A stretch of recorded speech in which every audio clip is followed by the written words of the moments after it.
Thank you a lot for the introduction. I'm very excited to be here today. And yes, so this topic has been with me for quite some time now because it actually started out as my master thesis and then continued into my PhD. And so today here we are with the title, Pushing the Limits of Sequence-Based Protein-Protein Interaction Prediction. And first, I want to introduce the machine learning task that we are looking at. So we are looking at having as an input the sequence of 2 proteins. And from that alone, we want to predict whether those proteins then interact with each other in 3-dimensional space. What do we usually use as input for this? So where do we get the data from? First, we need some representation of the protein sequence because we can't just put the amino acid sequences into the machine learning model. There are some variations of how you can encode the amino acid sequence, but usually now one uses protein large language models and produces an embedding for the proteins as a representation. And then the other question is, where do we get our labels from? So for the positive labels, there are a lot of PPI databases, for example, String or BioGrid, and they actually contain many protein-protein interactions. So this is not really the issue, but the larger issue is where do we get the negatives from? And there is actually a rather small database that contains experimentally validated. Sorry, Judith, for interrupting. People are saying that they cannot see your slides on the chat. Oh, no. So Nina, can you help us with that?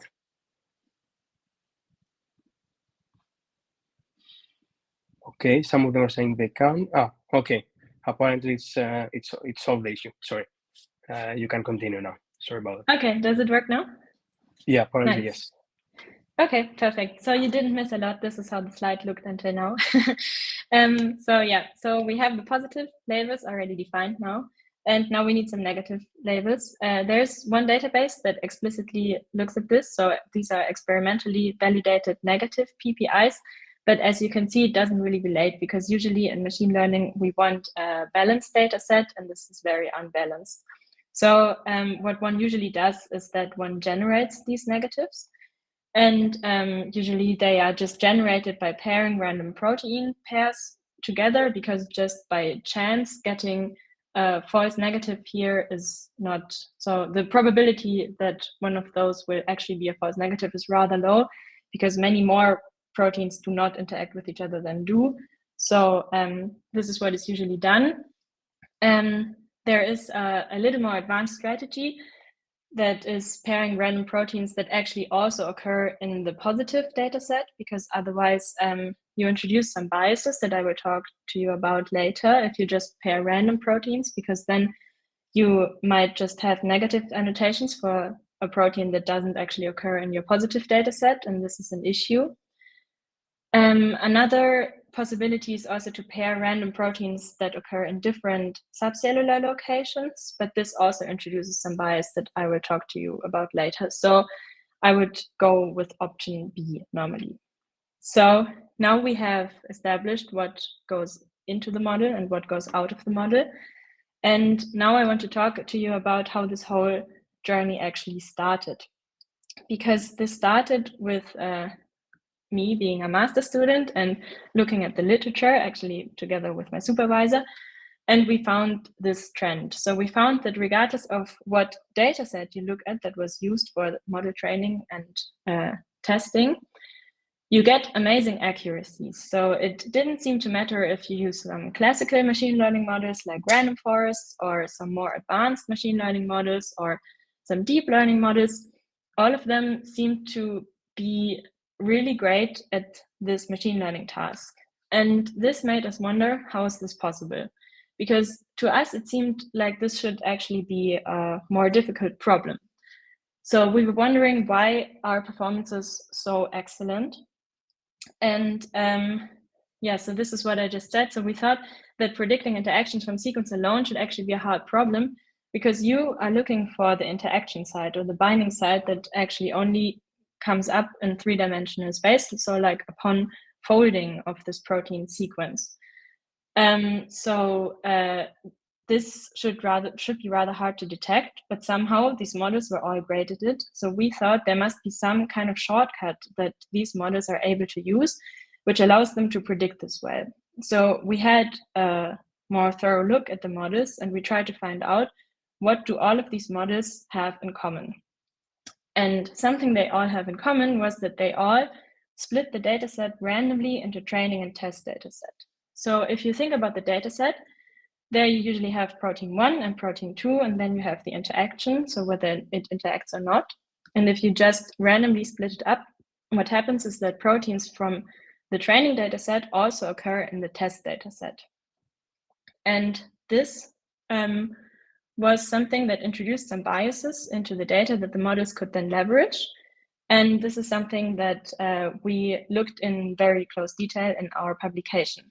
So first of all, we tried to reproduce this effect. So we tried to see if we could also have great accuracies with just randomly splitting up the input pairs.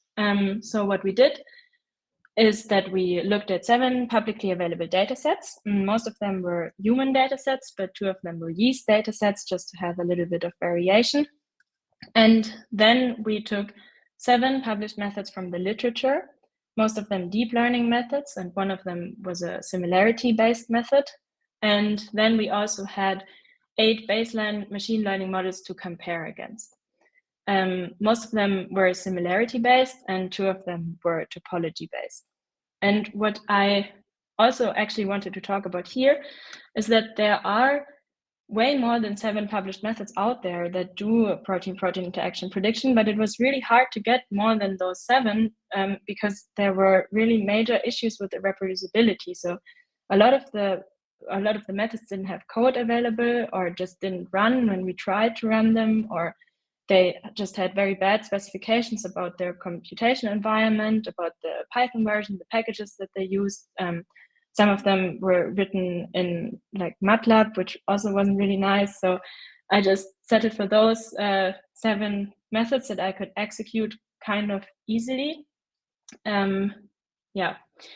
And for the 8 baseline machine learning models, we tried to do, so we tried to have some interpretable methods. So what we had as input was just for the similarity-based methods was a all against all protein similarity matrix. So for each protein, we then had a vector of the similarity, sequence similarity to every other protein in the human proteome or the yeast proteome. And then on that, we either did a PCA, MDS, or Node-to-Vec encoding, and then we put this into a support vector machine or random forest, so that we knew that any kind of performance we were seeing was then coming from this similarity-based inference. And the topology methods, they actually didn't get any sequence input at all. They just looked at the topology of the input networks where the edges had labels, so either 1 or 0 for interaction, not interaction, and then they just, based on that, try to infer the missing edges, the missing edge labels. What we saw here then was that we could actually reproduce these results. So on some datasets, we got really amazing accuracies of like 0.99, 98, 97. So this all looked like we saw reported in the literature. But we also saw that this didn't really seem to be the models, but just something that was generally up with the dataset, because we saw this for the baseline machine learning models as well as the published methods. And also, so it just seemed to be a kind of a general trend. So something seems to be wrong when we randomly split up the input pairs. And so one of the reasons why we can't randomly split up our input data lies in the study bias that is in these protein-protein interaction networks, because actually how most of the protein-protein interactions are obtained is with biological experiments that follow this bait-prey design, like for example, yeast-2 hybrid. And the issue here is that we introduce artificial hub nodes in these PPIs because the bait proteins are usually not really biological plausible hub nodes, but proteins that we are generally interested in, like for example, disease proteins. And then we gather a lot of interactors for these disease proteins, but if we were to measure the complete human interactome, those would probably not be hub nodes any longer, but actually the biologically plausible proteins, like, for example, chaperones. And that might not be so bad, but the issue here is that then if we train on this kind of data, we get a biased model, because the model then might only generalize to those very well-studied proteins. And we might not catch this because we design our train and test data set not to look like an actual test case, but if we just randomly split up our data set, we don't see this effect, because we then have, for example, this very well-studied protein overrepresented in our training data set, as well as our test data set. So performances show up to be great, but we actually want to generalize to some other proteins, and then performance will most likely go down, but we didn't see this in our reported accuracies. So here the takeaway is to have a test set that really reflects your inference time use case. Another problem, and this is going back to what I said earlier, is the label distribution, because when we generate those negative examples, we must really watch out that our negative distribution matches the positive distribution, because otherwise shortcuts can emerge. And this goes for any relevant predictive feature, like, for example, the node degree, or also the subcellular location, which I was talking about earlier. And the reason here is that if, for example, if we look at this one, we see that for protein 1, we just saw positive annotations in the training data set. And then if we encounter this protein again in the test data set, and we never saw a negative counterexample of why this protein shouldn't interact with every protein in the proteome, then we will just probably automatically say that protein 1 interacts with protein 2, regardless of any biological reasoning. This is the same with the subcellular location, because you might be able to introduce a bias there, because if you say, like, if you only have positive examples of the protein interacting with proteins in the same subcellular location, and then counter examples of the protein interacting with proteins in other subcellular locations, then you might just produce wrong predictions for proteins occurring in the same subcellular location, because you never saw a counterexample of this protein not interacting with another protein in the same subcellular location. Yeah, you can actually already see this effect in the experiment that we did, because you can see that we have 2 data sets for which we have an especially great performance. And these data sets have this label distribution problem, because here you can see this is the node degree on the y-axis. And you can see that the positive network follows this power law that we know is in the annotated PPIs in the databases. But the negatives were probably just generated with a uniform distribution. And then we will probably make, predict all PPIs that lie on this end or this end of the distribution as positives. And because we can rely on this shortcut, because it's actually, it discerns the positives from the negatives, we get such great results. We can also see that there's a data set for which this didn't work so well. And here the node degree distributions line up. And yeah, so there we had the suspicion that actually a lot of the models are just relying on the node degree distribution and just making predictions based on that. So we investigated this node degree shortcut with rewiring the positive input networks. So what we did here is that if this is the original positive training network, we took this and randomly rewired all the edges, but we kept the individual node degrees the same. So the node degree distribution per protein didn't change, but the edges did. So any biological connection was removed, but the node degree distribution still looked the same. And from that, we tried to predict the unrewired, so the original test data set. So if the models in the first case actually extracted some biological information, that should be gone now, and performance would be expected to go down. But if they can already make really good predictions with this rewiring, like just from node degree alone, then performances should still be high. So what we saw was indeed that performances are still really high, so that the models can learn a lot from node degree alone. And here you can also see that for the 2 datasets that were biased most. We had the best performances again. And here, this is just a sanity check. You can see that for the topology-based models that shouldn't be affected by this, we can see that actually they also aren't affected by this. So they work as expected. They just infer the labels on the topology of the network alone and can reach some very good accuracies in this case. A third reason why we can't just randomly split up our input data is because of the inter-sample similarity. And this has a little bit to do with what we actually want our model to be able to learn. Because homologs tend to have similar interaction partners. And if you want to rely on that, then it's okay to use this shortcut, but maybe then you should choose a more interpretable method that actually actively relies on this homologs and not a deep learning model.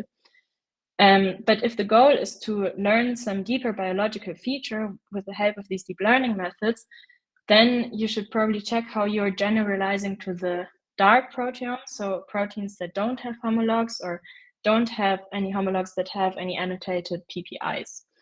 And then you have to see that for your validation and your trained data set, you have minimized sequence similarities, so you push your model towards this learning task. So we tried to assess the models in this scenario. And for that, we took again these all against all similarity networks that we had for the human and the yeast proteome, and we partitioned them. So on one edge, we have the sequence similarity of one protein towards another protein. And then we used the min-cut algorithm to minimize partition the network into two blocks with minimized sequence similarity between the blocks. So then we had these blocks P0 and P1.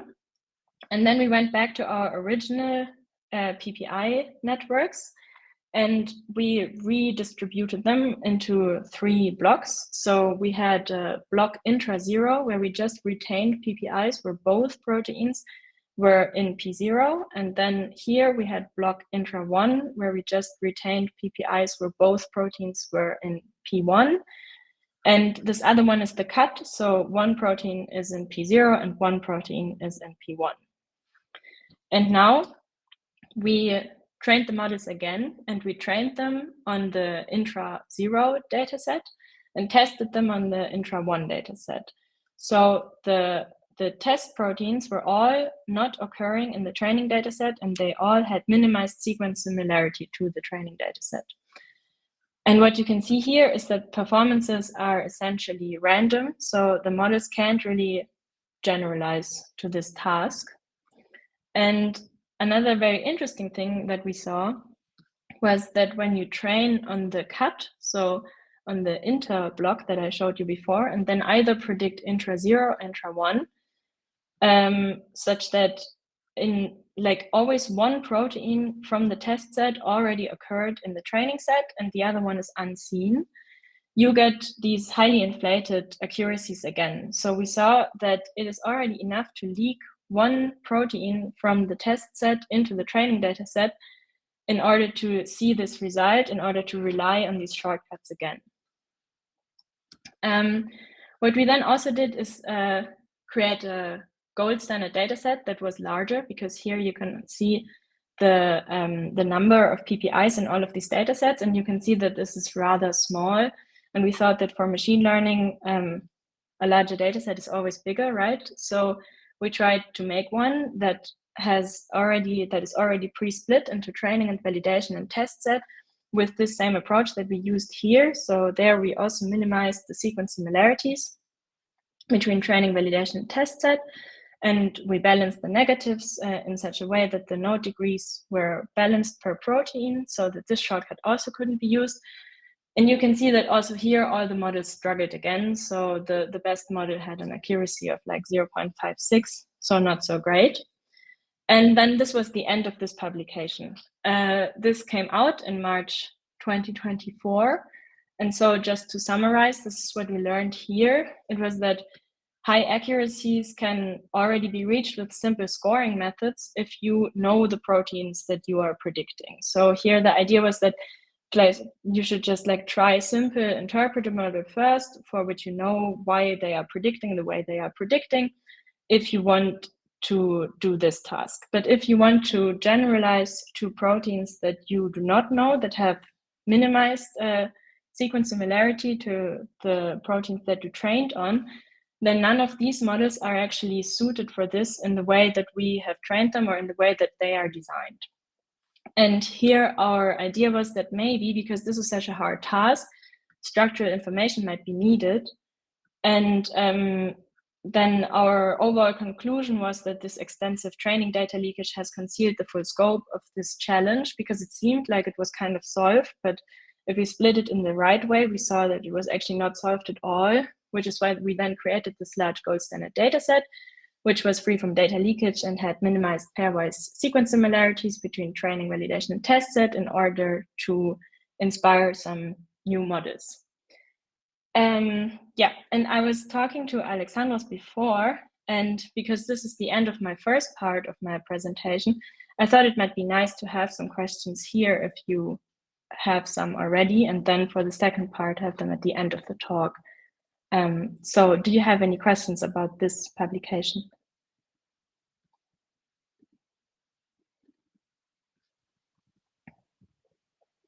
If you have any questions, please place them in the Q&A tab. For now, I can have one quick question before going. You certainly demonstrate that there's a problem with the shortcut learn, that's like the node degree. And I was wondering if you have tried other node descriptors and you see similar tendency, if it's just like the node degree or it's also the other like node centrality measures or other like descriptors of nodes. If I tried other features than just degree to see if they also create short. No, I didn't. I mean, I have this topology methods. I don't exactly remember what they rely on now, but I don't think they just rely on the degree. But no, I just tried the node degree. Yeah. Okay, and another one small question is like you say that you have a new data set that's like a gold standard and more data. Do you think that the problem with data leakage will be solved when we will have more and more biological data? Is it like a combination of the quality of the data we have? Is that like, because like as you said in the deep learning community, the idea is that the more data you have, the better model you get. How do you see that in the case of protein-protein interaction predictions? Yeah, I'm actually wondering about this too, because I think we definitely need more data if we really want to, like, if the models should really extract something, because I think the task is so hard. So I think in order to learn this task, like just from sequence alone, predict whether they interact with each other in 3D, they just need to see many, many examples to learn something. But yeah, it's just a hypothesis. I think that like in the next part of the talk, I'm also gonna talk a little bit about the embeddings, which boosted a lot of the performance. So there it turned out we don't really need so much more data, but maybe we just need a better input, and then that already solves a lot. But yes. I don't see any question in the Q&A, so you can continue with the second part and let's see what you have. Yeah. Okay, so for the second part, we were wondering, can we get any better than this 50% accuracy? Because on this gold standard dataset that we produced, we also just had this 50% accuracy. And to our surprise, but also we were really happy about this, new models have emerged using our dataset. And this is a list of models that I found, and they all kind of had different approaches, but also had one thing in common, namely that they all used these ESM2 embeddings. So, for example, this model, it uses transformer, which are also really in trend, and together with the spectral normalization and the Gaussian process layer. Then this one used parameter efficient fine tuning on the ESM2 embeddings. This one combined different forms of embeddings. So it had ESM2 embeddings and Prote5 embeddings for protein representation. And then it also had an NLP embedding of protein function. And these were just different ways of processing the ESM2 embeddings as input and then having a simpler model on top. And what all of these models had in common was that they had a reported accuracy on our data set of like approximately 0.65. So now we wondered, why was this performance boost possible? And we had a new task, which was to distinguish the effects of the embedding from the effects of the architectural choices. So again, we used our data leakage reduced PPI dataset that we constructed in the first publication. But now we also wanted to use these ESM2 embeddings. So we created 3 versions for all of the proteins in our dataset, because ESM3 offers embeddings of different sizes. So we just took the 3 largest ones that have embedding sizes displayed here.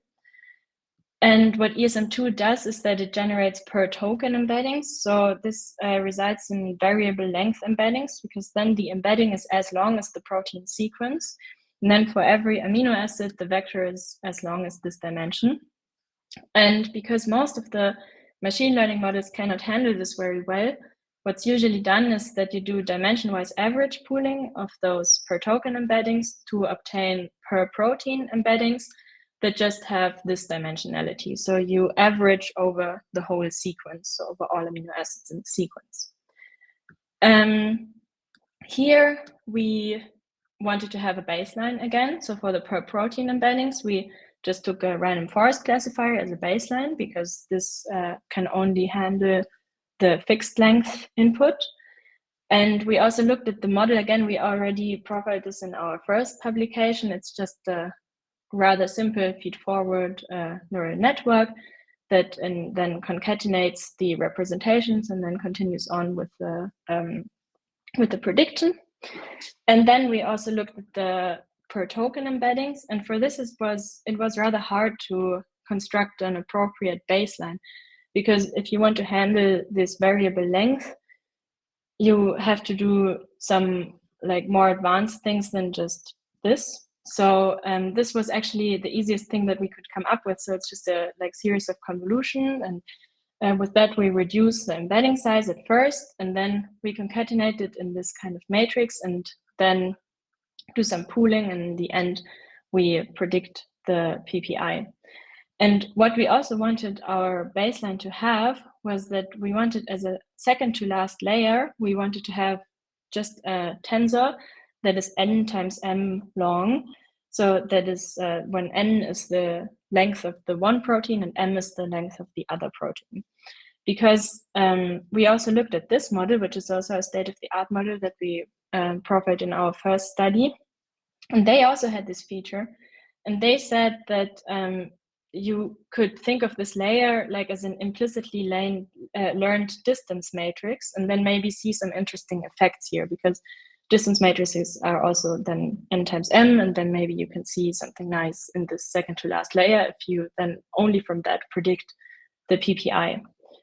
So this is how our baseline looked like. And then we had a little bit more complex baseline where we also inserted a transformer encoder with either self or cross attention in here. And then we had this state-of-the-art model and this other one that was already published using our dataset. What we saw here is that the ESM2 embeddings actually do boost the accuracy to about 0.65. So here you can see all of our models, and you can see that our best model was this tuna model that also, like reported, had an accuracy of about 0.65. And also our cross-attention model performed approximately like that. And we also saw that if we used another embedding, like not ESM2, but it was called Bepler and Berger embedding, then we could also reach accuracies like that. But if we just applied a one-hot encoding, accuracies were still random. So apparently it's really important how you represent the protein sequence so that all of these models can extract something meaningful. But what we thought was interesting was that the per token embeddings did not consistently outperform the per protein embeddings. Like the best model that we had did use a per token embedding, but this model here just used a per protein embedding, and the performance is not that far away. And it came a little bit as a surprise to us, because we thought that maybe if you really wanted to predict interactions, you have to find out where the binding sites are, you have to find out where important amino acids are. And we thought that you can just do this with the embeddings that still have the amino acid sequence as a feature, or like the length of the protein. But apparently you can already get to 0.63 without that, with just the averaged embeddings. We then investigated some modifications to these models to find out what's really important for the model architecture and what already is like enough with respect to the input, like with the embedding. So here we investigated what happens if we supply those larger embeddings to our models. So this was the smallest one that we had that I showed you, and these are the two larger ones. And what you can see here is that mostly the smaller model was better than the larger ESM2 embedding, except for some models, like for the random forest, it wasn't quite like that. And also for this feed-forward neural network that I showed you, the second to largest one was the best one. But for the other ones, the smallest one was the best. And this is really interesting because this embedding has also been shown to be a sweet spot in other prediction tasks, which I just wanted to put in here. So for example, here's fitness prediction for mutation with lots of different embeddings that were profiled. And here in blue, you can see the ESM2 embeddings of different sizes. And this one is this T33, like the 650 million parameter model, which also here had the best performances. And also for secondary structure prediction, it seemed to be the sweet spot. What we looked at next is what happens if you insert this transformer encoder into other models. Because as I told you before, we had this baseline that we modified by inserting a self-attention or a cross-attention encoder. And for that, we saw a performance increase. So apparently here, this seemed to help a lot. And then we also tried this in the other models. So we also tried to insert it in this descript model. And but there it didn't help. It actually worsened the performance a little bit. We also tried it in the feed-forward neural network that used the per protein embeddings. And there it also made performance worse. And for the tuna model, it already used the transformer. So we just switched the self-attention encoder to a cross-attention encoder. And that increased a little bit of performance, but also not that much. So here the idea was that maybe this 65 accuracy is a little bit like a wall. And if you do the right modifications to a simple baseline, like for example with the transformer, you get closer to this. But if your architecture already comes close to this point, then inserting a transformer encoder doesn't really do anything. What we did see, though, that our attention models needed this spectral normalization layer. This was an idea that we stole from the tuna model where we saw this. So they, after the transformer encoder, they inserted the spectral normalization layer. And then we also tried this for our other models where we had this transformer encoder inserted. And we saw that if we didn't insert the spectral norm, all of them performed randomly, but with the spectral normalization, it worked better again. So this was interesting to see that those needed that. We also tried to insert the spectral normalization after the fully connected layers for this model, because this model doesn't have a transformer encoder. But here, it actually didn't help a lot. It actually made the performance a little bit worse. So this just seemed to be a good combination. Then we also tried to play around with where to put this transformer encoder.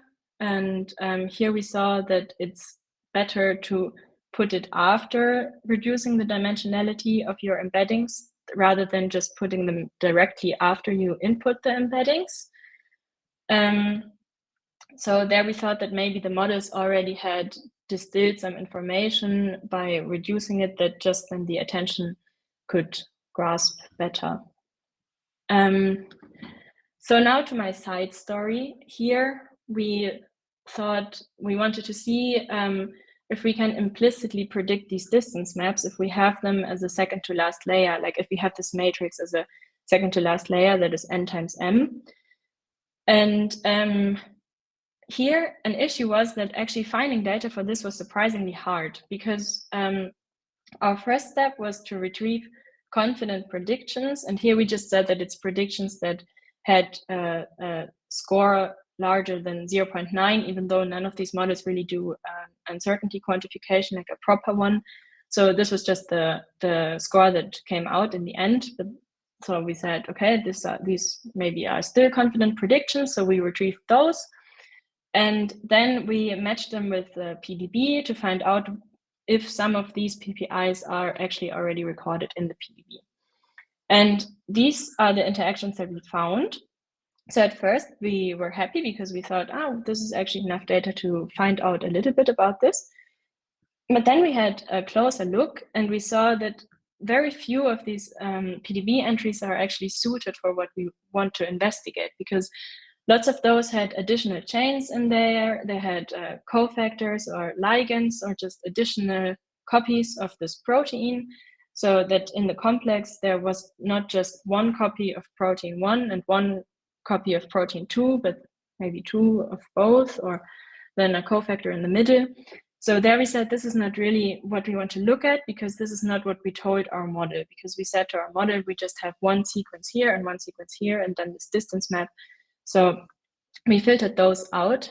And another issue that we had was that often it was annotated to be protein 1 and protein 2, but then when you looked at the interaction, protein 2 was actually just a peptide, so just the binding site and not the whole protein. So we also had to filter those matches out. So in the end, we ended up with just 11 matches. And so this became more of a case study than just a general study. But this is how it came out. The answer was sadly no. So here on the left-hand side, you can see the real distance maps. And on the right-hand side, you can see the predicted distance maps. And you can try to want to see some similarities between those, but then we just computed the Pearson correlation between those two matrices, and most of the time it was really bad. So this was actually the best result that we got with a Pearson correlation of 0.21, but you can see what the reason is for this. So this has these 3 lines in the real distance map, and we also have some horizontal lines in here. So we thought that this was probably the explanation, but still just didn't really look like a very informative distance map. So we came to the conclusion that we don't really implicitly predict a distance map. Yeah, so this was the second publication. This is currently still a preprint, but it will also come out as part of the proceedings of the ISMB this year. And this is just a summary again. So we saw that the use of ESM2 protein embeddings did explain the performance gain irrespective of the model architecture. We also saw that the per token embeddings do not consistently yield better results than the average per protein embeddings, while being considerably slower, because the per protein embedding models were really fast. This random forest classifier was very fast, and also this model was rather simple. So if you're able to get such a performance already with such a simple model, then why would you bother with the per token embedding if it takes so much longer? Then we also saw that the models profited from this T33 650 million ESM2 embedding more than from the larger embeddings. So just taking the larger embedding is also not always the solution. We saw that with the attention mechanism in the transformer encoder, you can only come so far because it just improved our 2D baseline, but not every model that we had. But we saw that the spectral normalization somehow was a good combination for it. And we also saw that the distance maps cannot be predicted implicitly as second to last layer for the models that we tried. Now this is the discussion point that I want to also talk to you about. How can we get better than this? Because previously we had this 0.5 accuracy, which was sad. Now we have this 0.65 accuracy with the ESM2 embeddings, but we still want to improve beyond that. So the question here is how to push the limits of sequence-based PPI prediction even further. And the first idea is, like I said before, maybe we just put more data on it. Maybe this already helps, because now we have this gold standard data set with like 200,000 PPIs. But this, for a deep learning model, like a really complex deep learning model, this is still not that much. So maybe we just take everything that we can get, because also currently we just have the HIPPY database for human proteins. Maybe we also just want to take data from all species, because if we want to learn something about the biological mechanism of why two proteins bind, it shouldn't really be species specific. So maybe we can just throw them all together and have a huge data set. Then we just looked at these sequence-based PLMs now, and there are lots of other PLMs out there. There's not just this ESM2 model, and some of them are also multimodal, so they don't just take the sequence, but also functional information or structural information. So maybe we can boost performance with that, because now the PLMs that include the structural information also have access to the AlphaFold predictions. So maybe this can boost performance.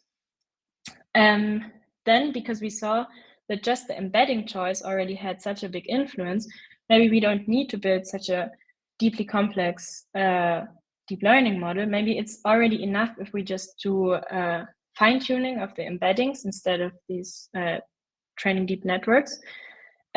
We also had this one method that I showed you before. They also did parameter efficient fine-tuning of the ESM2 model. And they, on our dataset, also had just this 0.65 accuracy, but maybe there are other approaches. Maybe we can fine-tune other embeddings as a start and get beyond that. And then these are just some thoughts that I had about the field in general, because I thought that maybe this binary PPI prediction is not what we should be going for, because it's also not really interpretable. If we were to predict contact regions instead, or just specific interaction sites, we could interpret the results much better, and then also maybe filter out meaningless results, and it would probably be better for hypothesis generation that you can then also test. And then with the whole PDB issue that we had, I thought that maybe it would be good if we predicted interactions of more than two proteins, but because this is such a complex problem, maybe we could also then just instead predict interactions that are just functional interactions and not actual physical interactions, because that would mean that if you also count a protein-protein interaction as one if the proteins are just in the same complex and perform the same function, but not physically interact with each other. Yeah, so I'm very happy to hear your thoughts on that. And with that, I want to thank you and thank my lab of DaisyBio at the Technical University in Munich, and especially Timo Reim, who was my bachelor student, who developed this publication in the end. So thank you a lot. Thank you, Judith, for this exciting talk and for this nice overview. And I will take the opportunity to say that NetBio, this ISMB, has 1.5 days with 3 keynotes. So we're saying 1 keynote and 2 individual one, and we hope to see many of you there for exciting scientific discussions and small talks. Going back to your talk, if anyone have any question, please place it in the Q&A tab. If not, I will ask something quickly. When you're discussing how to improve the model's performance, I was thinking like that since we're thinking about PPI, another modality will be directly networks, like protein-protein interaction networks. And maybe we already know in the field that sometimes sequence similarity is not enough to capture the interaction between proteins, because sometimes the proteins may interact through, let's say, not directly interaction. Any try on that? Any paper that you have seen that they're trying to incorporate protein-protein interaction networks with sequence similarity data or something on this line? I have seen a publication in which they also include some information about pairwise protein interactions, but I wasn't actually sure about this, because if we want to predict this network and then we take the network as input, then we might have some new problems. Then we have to filter this network again, and then we have to make sure that we again don't learn just from the topology of the network. So I think that this feature is rather hard to filter so that the models don't use shortcuts. Yeah, I don't know. And there's a question in the Q&A. Should I just read it, or? Okay. Okay, so Ted Meyer says, do you have a sense for the types of interactions that are well predicted versus poorly predicted? Are there any characteristics of the proteins or interactions associated with those, for example, specific domains, types of protein families? Do the well-predicted interactions tend to involve proteins with some sequence similarity, for example, same family, shared domains? I haven't investigated this in detail. I just made assumptions about this. So I think I should probably look at this and see what kind of interactions are well predicted or poorly predicted. I just thought that probably for the well predicted proteins in the leakage setting, they are probably the ones where we have the homology information, or where we have that are well studied in terms of like disease proteins that are hub nodes in these PPIs. But in the setting that we now have, where we still had like these where we had this sequence similarity reduced data sets, where we didn't have the leakage between data sets, I don't really know what caused the confident predictions. So I didn't really see a trend in the PDB interactions that were recorded. So sadly, no, but I should look at this. Thank you. Then another question from Elena Alvarez Sanchez is, thank you for the presentation. Have you tried using the state-of-the-art methods to predict the impact of one or more mutations on the assignment of interaction labels for specific protein pairs, maybe focusing on mutations at hotspot regions? No, I didn't. But I also think that this is really interesting. I think that this screen here, so the source that I have here is from this guy who did the protein gym, where he profiles lots of different kinds of embeddings. And this is focused on what a mutation does to the protein. And also they have a category there that's binding. So maybe you should look at that, because they invested this in more detail. So what a mutation does to protein binding. But I also think that this is really interesting, because these are probably proteins that the ESM2 or like any type of embedding hasn't seen yet, because this is a different sequence than, especially if you have more complex mutations than just this like a SNP. If you have some insertions or deletions that might really have a strong effect on the produced embedding then. And so I think this is a really interesting prediction task.